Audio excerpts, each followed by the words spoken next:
Hi everyone, I'm Wei Ying and my metric number is 271410. Today I would like to talk about violent video games do not cause violence. We've all heard this all the time. Video games cause violence.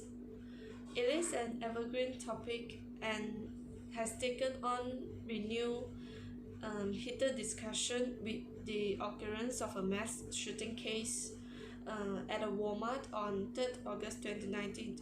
The gunman, who was only 21 years old, killed 22 people and injured 24 others, was acting a soldier that appeared in a video game he played.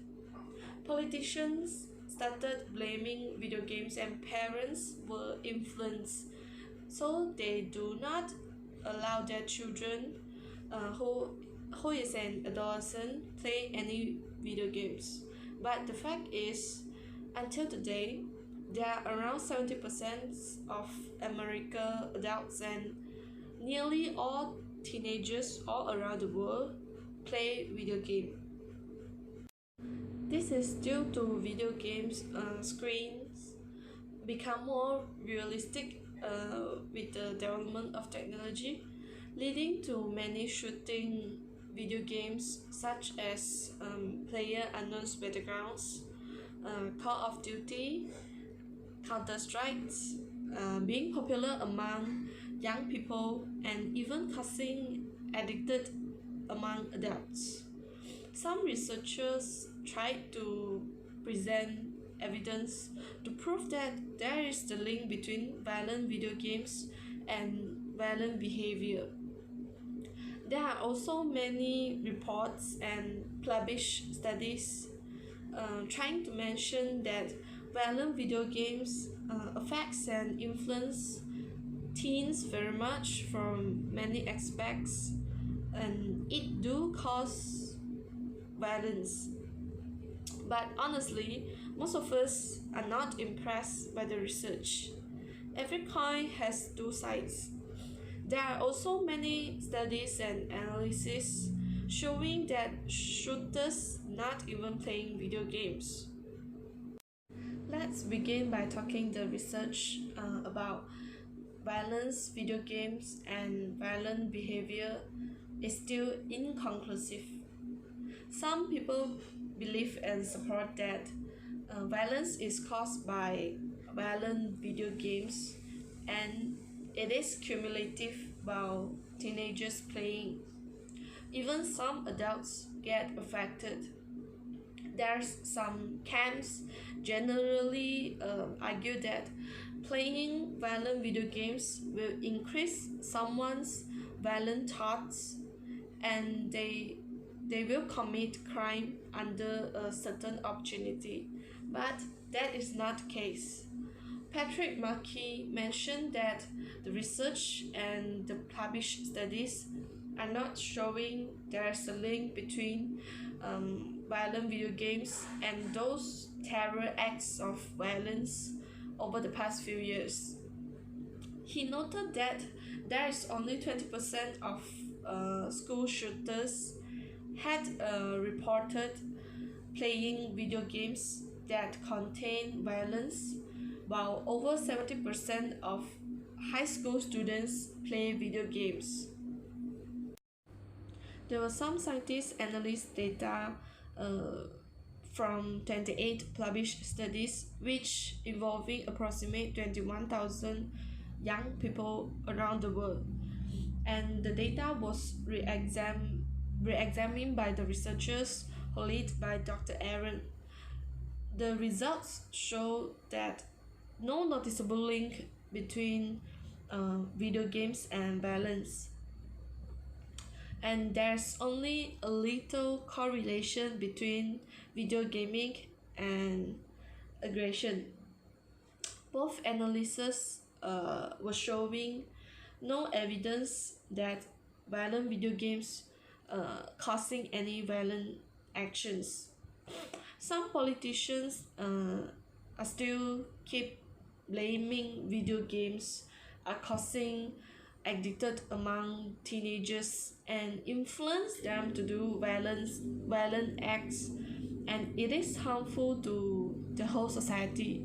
But there is no research that backs up this claim. But sadly, these studies are not going to prove anything to anyone. Some people just believe that video games do affect and cause violence to teenagers, even adults, and no one can prove them wrong. They will not change their opinions at all. Let's move to the next, which is alternative logic to research.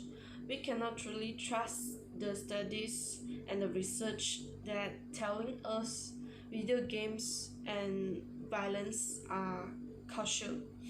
The correlation of video gaming and violence does not prove any causation. Every coin has two sides.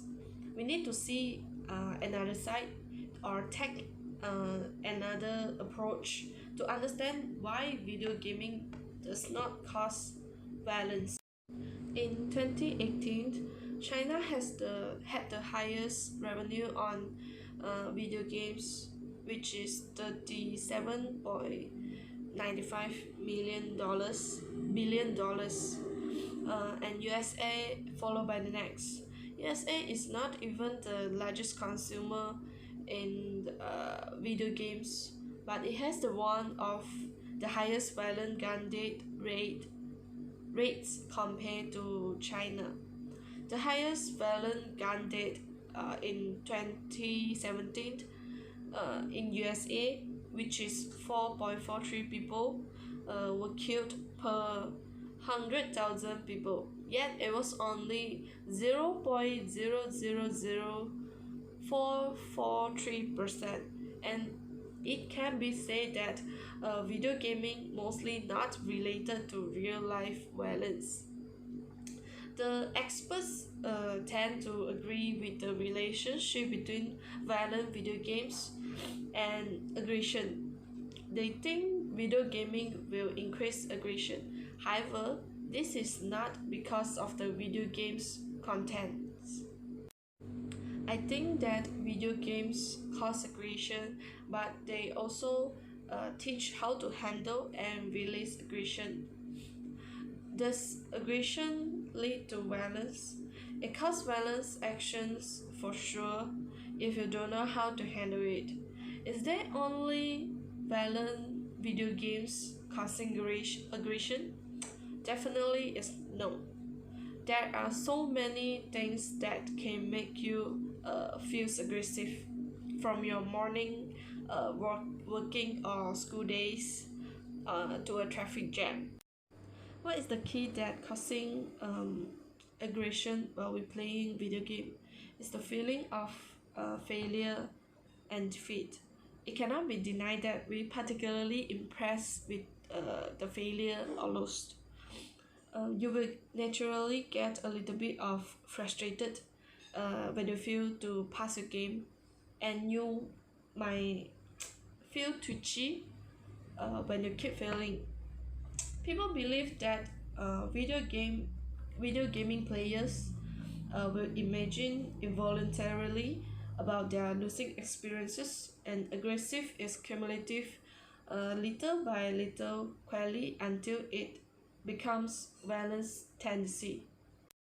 In fact, there are many studies and reports pointed to the idea that those teenagers who were confirmed having a high risk for violence actions are actually becoming less aggressive and violent after they playing video games. This is because video games had distracted their mind to be violence. In a nutshell, those reports, studies, research prove that video games may cause aggression, but they are not related to violence action in real life. Thus, they are unable to support the hypothesis, which is violent video games having a meaningful long-term predictive impact on youth aggression. Please remember that There are millions of gamers all around the world, and yet they don't seem to commit that much crime and being violent, and you are not the one in the tiny odds. So you can tell your parents, friends, and teachers that you are not being violent when you want to throw your controller at your computer or TV screen. Thank you for your attention.